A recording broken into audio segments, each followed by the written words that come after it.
La gastro-entérite, c'est une infection virale qui va être caractérisée là, par des nausées, des vomissements, des diarrhées. Parfois, on peut avoir de la fièvre, des maux de ventre, des crampes. En fait, il n'existe aucun traitement pour la gastro-entérite. Généralement, là, les symptômes vont se résorber là, après 24-72 heures. C'est extrêmement contagieux. Donc, c'est important de se laver les mains. Un bon lavage de mains, c'est ça qui va vraiment réduire les risques là, de contagion. Pour la gastro-entérite, les raisons pour venir consulter à l'urgence, c'est évidemment quand vous présentez des symptômes de déshydratation.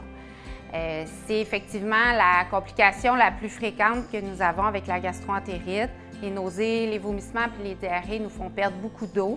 Donc, quand on n'arrive pas à compenser les pertes, on peut devenir déshydraté. Puis à ce moment-là, les gens vont se sentir faibles, étourdis, aussi une pâleur de la peau, sécheresse de la bouche.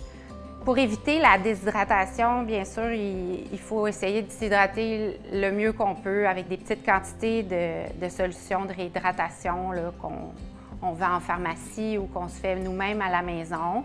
Il est normal d'avoir des crampes abdominales pendant une gastro-entérite pour lesquelles on peut prendre de l'acétaminophène ou de l'ibuprofène. Mais si la personne présente des douleurs abdominales qui sont vraiment fortes, qui sont localisées juste à un endroit puis qui persistent, là aussi, c'est important de venir consulter à l'urgence.